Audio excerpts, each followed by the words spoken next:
And I just want to thank everyone for all of the wonderful introductions in the chat.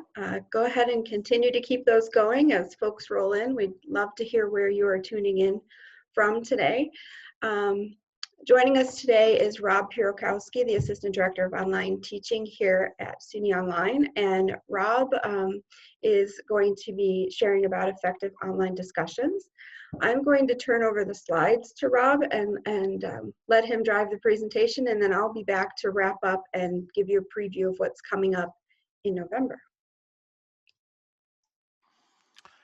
Good afternoon, everybody. Welcome to the webinar today. And yes, I'm Rob Piorkowski. I am an instructional designer for SUNY Online. And I am also an online instructor, a retired online instructor, but I taught online French for 32 semesters, not counting. And I'm here to talk to you today about leading effective online discussions. So I've shared my screen with you, and I have this presentation. And if I go through anything too quickly, I know my colleagues, Erin and Alexandra Pickett, are in the chat. And so if you have any questions, feel free to activate your microphone and or ask a question in the chat. We're happy to oblige. We've been talking about online discussions for quite a long time, and we have lots of experience with them in regard to helping faculty with them, but also faculty perceptions on how well they work, and student perceptions as well. So, but here today I'm going to talk about, why do them? Why do online discussions? And just so you know, for the next half hour, I'm going to try not to read the slides to you. But talk a little bit about each slide and try to move through to the end. I have quite a bit of slides. So one thing I'd like to sort of start off with is that the word discussion has a sort of a stigma, a positive stigma, that it's social interaction with each other, and of course it is. But in the context of an online course, the discussion forums can really serve as the main tool for student-to-student interaction.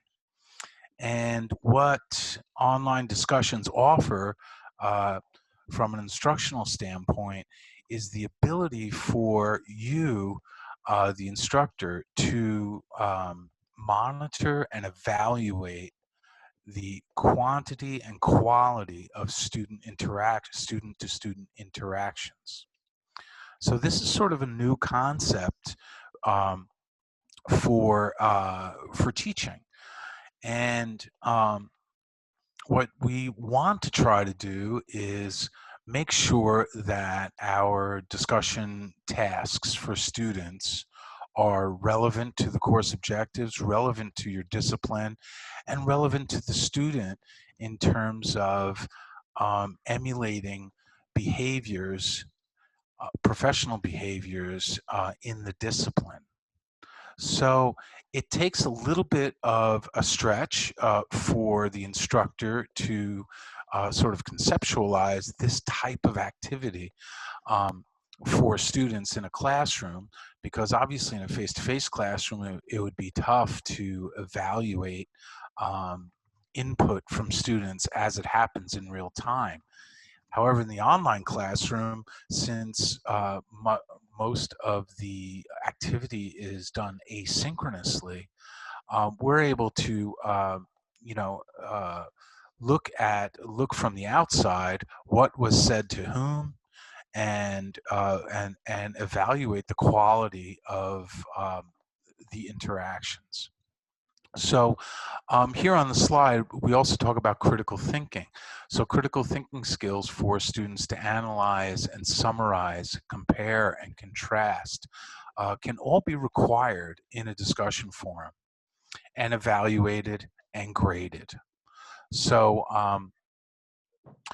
so as I move through, again, I hope that many of you will think inside your discipline, about questions like, what would be valuable for my students to do with each other, and maybe in the slides that follow, we'll be able to put some meat on that question, or provide some answers to that question. So when we think about putting an online discussion in an online course, there are some design principles that we want to sort of look at before we put them in. So students will need to know what are the rules of engagement. Those have to be clear. So the instructions for discussion, you want them to be crystal clear for students. They also want to know why they're spending their time doing this. So again, that that stigma that the actual word discussion carries is, needs to sort of be overcome by giving students, perspective on where discussion lands in the overall grading schema, as well as how much time you expect students to engage in online discussions. So we sort of want to move away from discussion being, sort of the student participation grade, or some kind of ancillary activity um, that that the instructor wants me to do but doesn't really count. We need to be very explicit when we set up discussions or plan to use discussions in our courses to make sure students understand the importance that discussions hold in the course. And included in those discussions is, again, the rules of engagement. And for most discussion forums, students will want to know how to respond to the initial prompt, and then how they expected to respond to each other. Okay. So the initial prompt, okay, does not have to be a question. Usually it is a question. And if it is a question, what you want to have in your discussion forums is an open-ended question, one that has many correct answers, let's say. So if you have a closed-ended question, those are more appropriate for assignments in an online course. However, an open-ended question would usually invite students to bring in diverse sources of information, perhaps task students with finding specific examples of their responses. But usually the initial prompt will invite a variety of responses, so that students will essentially create more or less a knowledge base inside of a particular discussion forum. So as the slide talks about, there's a two-part setup for discussion forums usually. How students are to, what the expectations are for students to respond to the initial prompt, and then what the expectations are for them to respond to each other. The second piece, responding to each other, can be very sort of unintuitive when first engaging in a discussion forum. So students, we've conditioned students to value their submissions to the instructor. Well, here what we want students to do is value their submissions to each other. So we have to sort of set up some guidelines for students and perhaps provide some models for how they are to respond to each other. So I'll get a little more deeply into that in a second. So, I put up here some useful guidelines here as an example.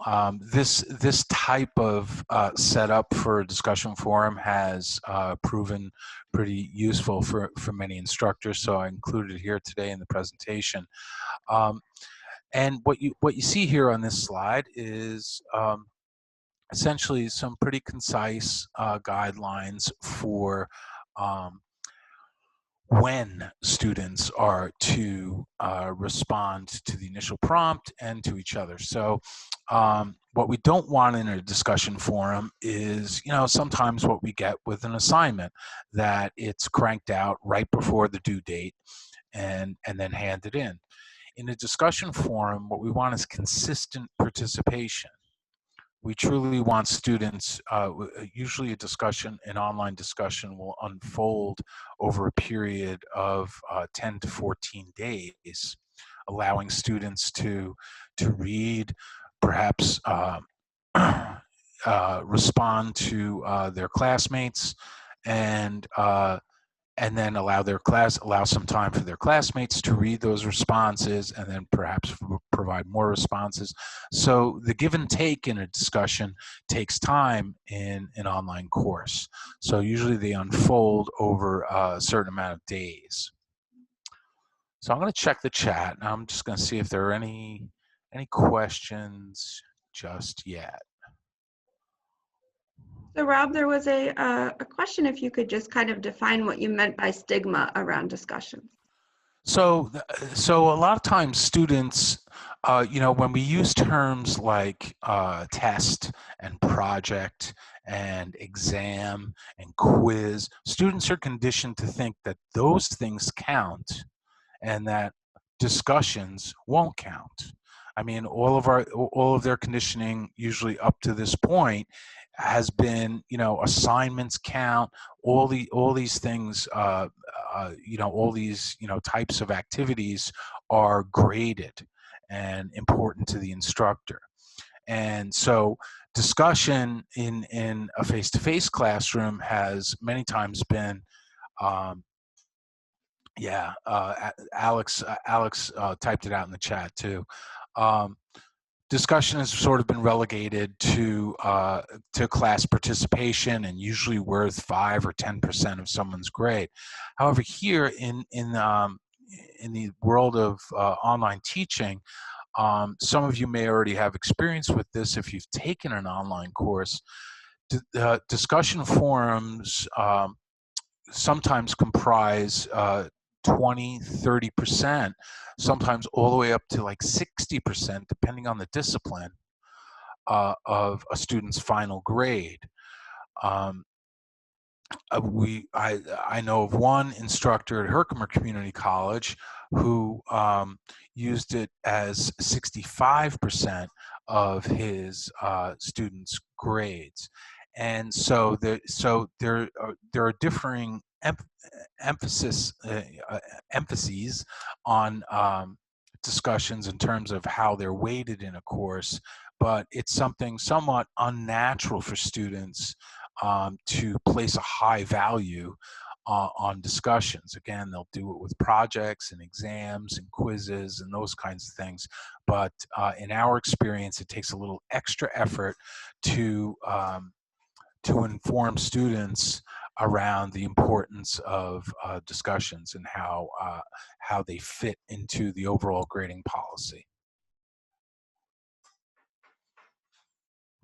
Okay, great. So I hope that was helpful. Thanks, Rob.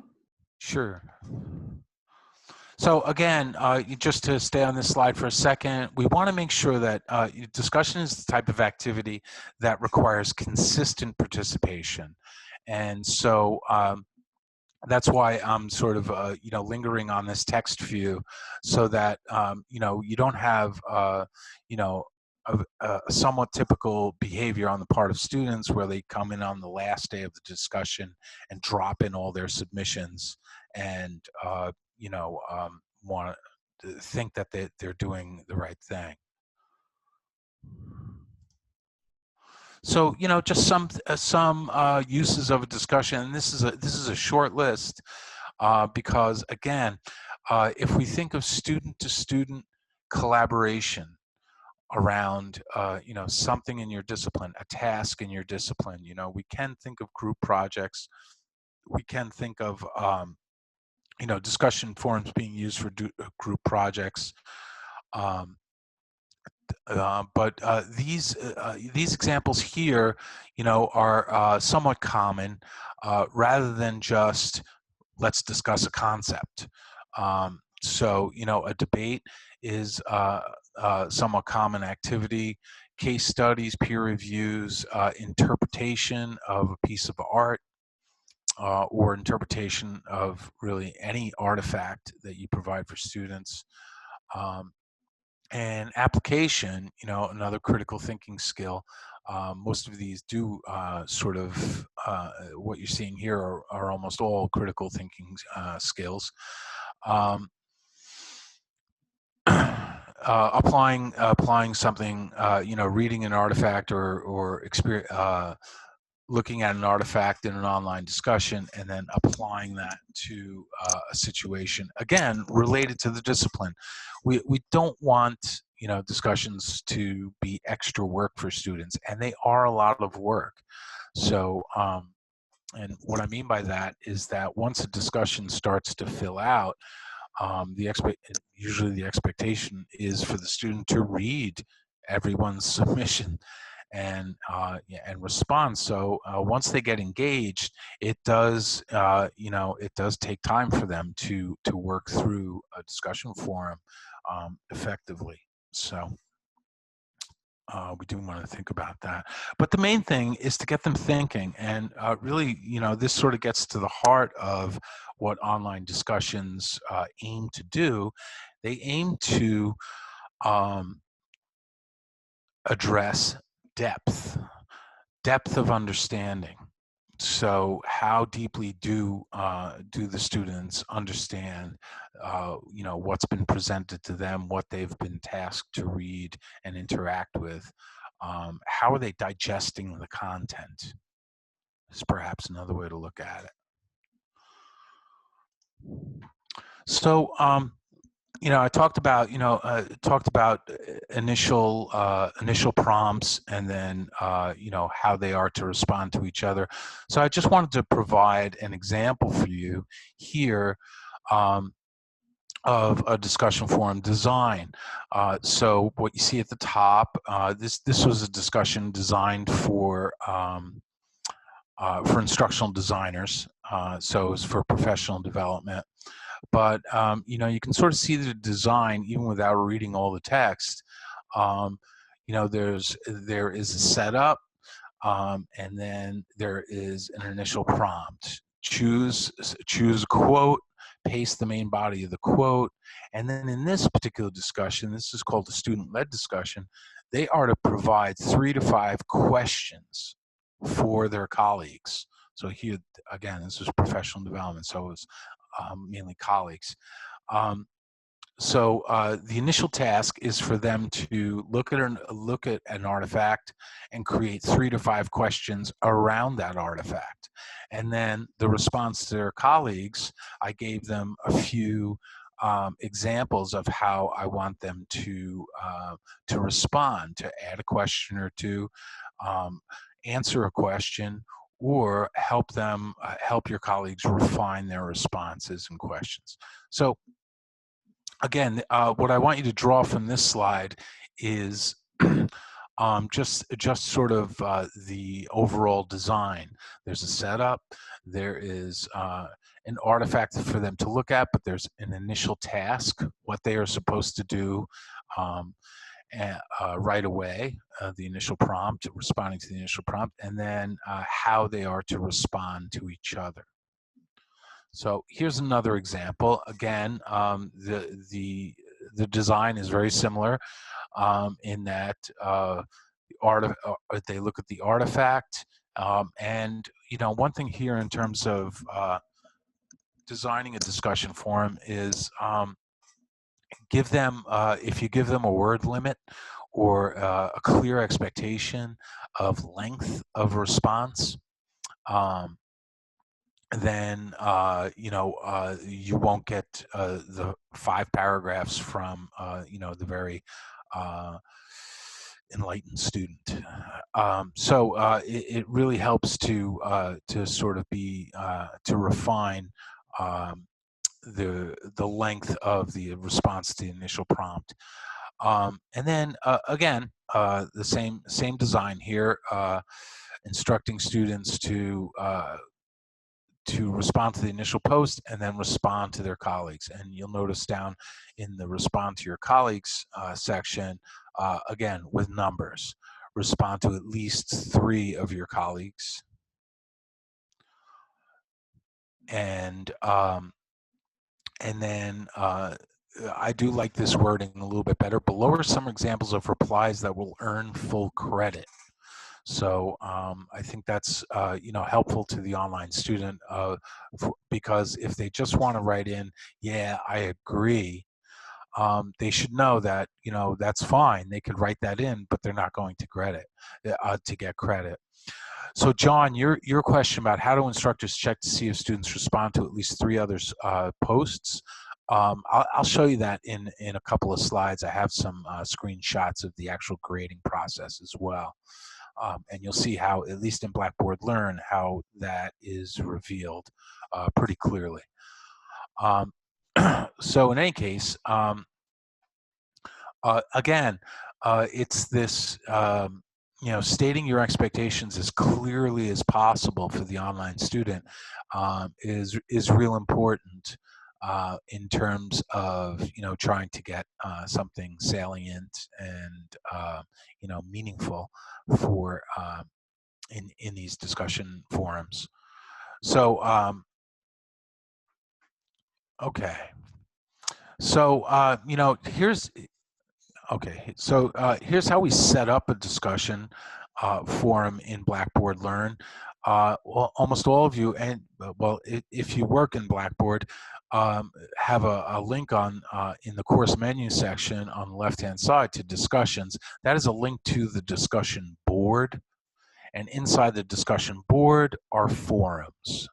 So a singular discussion is a forum, and the place where all of the discussion forums live is called the discussion board.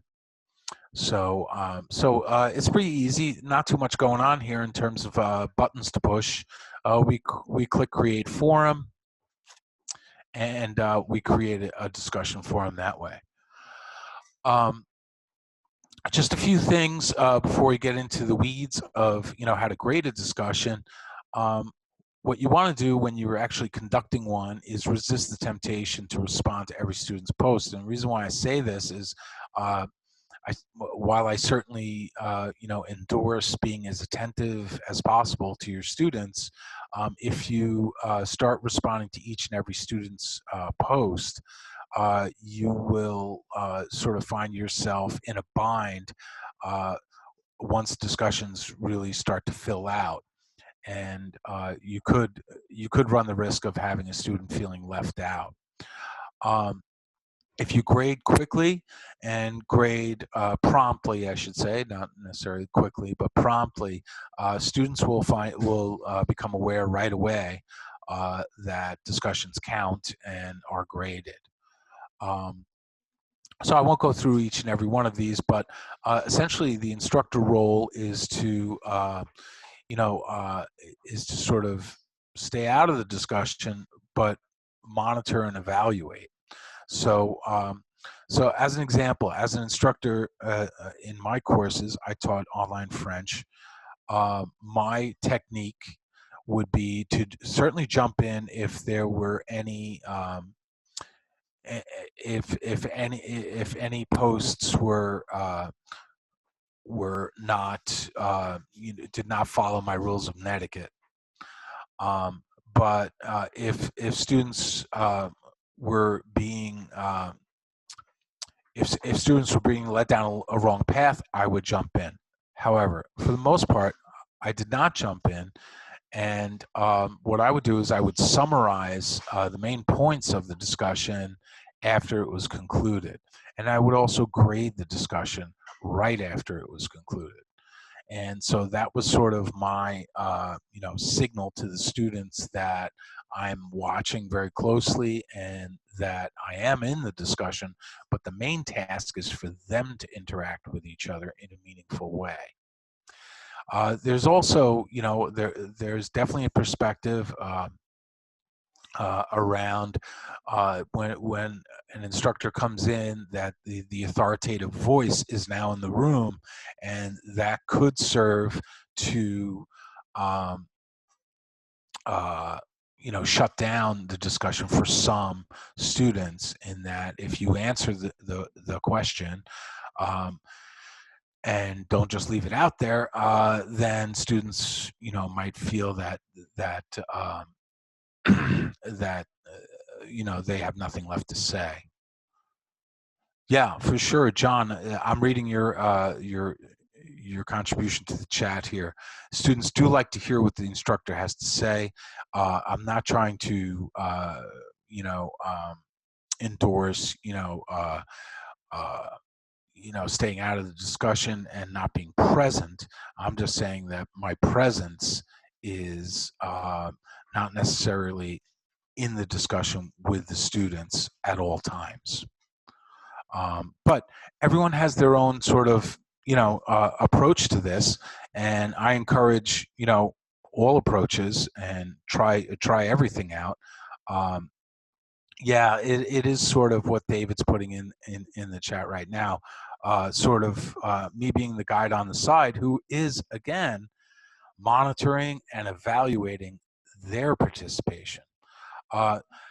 Not to be, but what I should mention too is, there are opportunities for the instructor, if you do come in and participate. You're modeling, usually, hopefully, civil discourse with your students.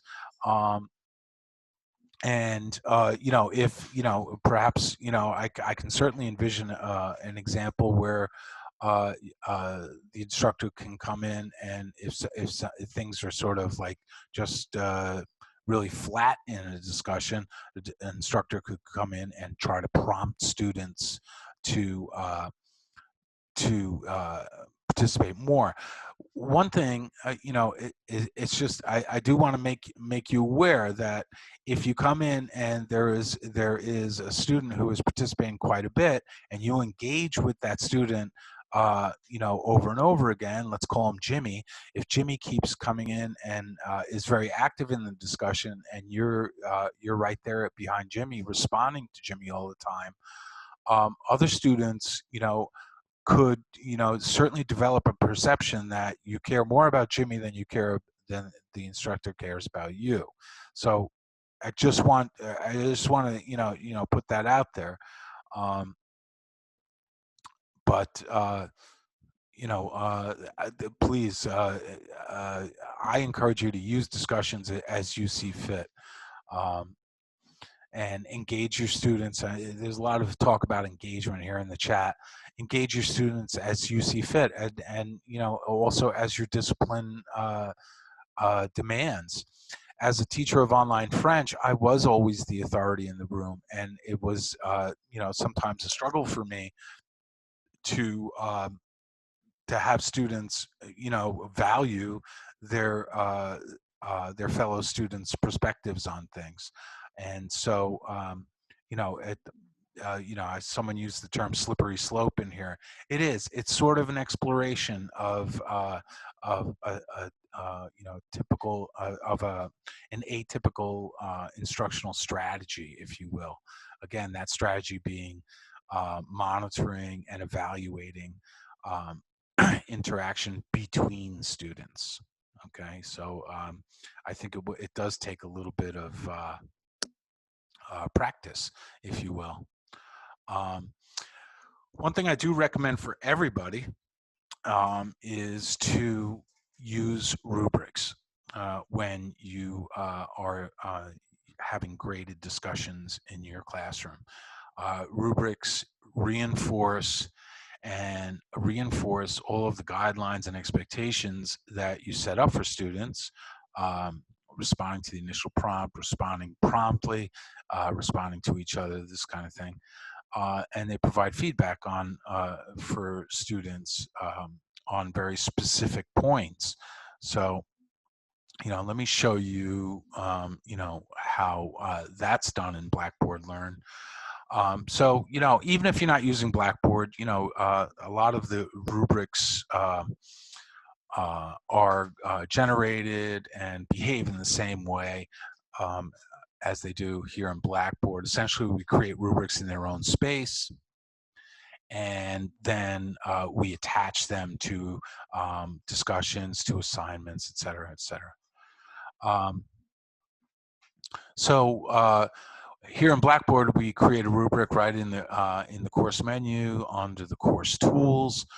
This is what a blank rubric looks like, and it's they start off with criteria for formatting, organization, and grammar. Of course you're encouraged to edit those criteria, add and subtract criteria as you see fit, and then make sure all of these different levels of achievement are filled out as well. What this rubric will do is provide feedback. When you use it for grading, it will provide relevant feedback to students in the grading process. So I like to call rubrics preset narrative feedback. On very specific criteria that you have control over. So, here's a rubric that's already filled out. As you can see, the criteria is now aimed directly at some preset expectations for students. Did they summarize the problem, question, or issue? Did they analyze with supporting data and evidence? Did they use other people's perspectives and positions? Okay, in this particular discussion, this is what they were tasked with. And so here, in the cells, you see really different achievement levels of each of those criteria. And so this certainly takes some work up front, no question. But in the grading process, what we are able to do in Blackboard is when we go to grade interaction, it separates out all the students. So I erased the students' names here, but the rest of the information is kind of very pertinent here. It shows how many posts student made overall, and you could see right away to what extent students have participated in the discussion. When you click on a particular student in Blackboard, it's that grade button next to the student's name. Essentially what comes up is all of the students, that student's posts. So the question before, can you see if a student responded to 3 other students? Yes, you can. Okay, so what this does is, I'll just use the name Jimmy again. This takes all of Jimmy's posts throughout a discussion and just lines up all of Jimmy's contribution to this particular forum. So, and then on the right-hand side of this screen right here, we are looking at the rubric. When a rubric is attached, I can read all of Jimmy's discussion posts in this forum, and I can determine how well Jimmy did in regard to the grading rubric for this discussion forum. So just another view. Again, you can imagine this could be a whole list of Jimmy's contributions here on the left-hand side. And with this, with the rubric, and by the way, when you use a grading rubric, very naturally, sometimes we have to remind ourselves, well, what's the criteria? But usually, 2 or 3 students in, we have the criteria memorized, and we sort of, click through. And because this is preset narrative feedback, when I click proficient, there's a whole paragraph of proficient behavior under this particular piece of criteria. Okay, we're at time, sorry. So I apologize for my wordiness here. Half an hour isn't that much, but we're at 12:35. So I think I did just copy the link. I did. Here's the link to this presentation if you want to use it at all. But I appreciate, Erin, I appreciate being, you having me today, and I appreciate you all coming today. So I will end it right there.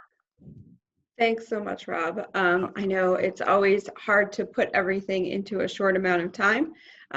These webinars are just intended to give you a little bit of a taste and give you some resources for further exploration. So visit the links in the chat. And again, we'll post the resources along with the recording and the slides right here on the link I put in the chat. It's the same site where you registered. There is a playlist there, and so you can see all of our recordings and all of our resources in one spot. And I do appreciate everyone's attention today and the great conversations and questions that happened in the chat today, and I appreciate Rob's time and expertise as well. So we hope to see you again at another event soon. Thanks again. Thanks all.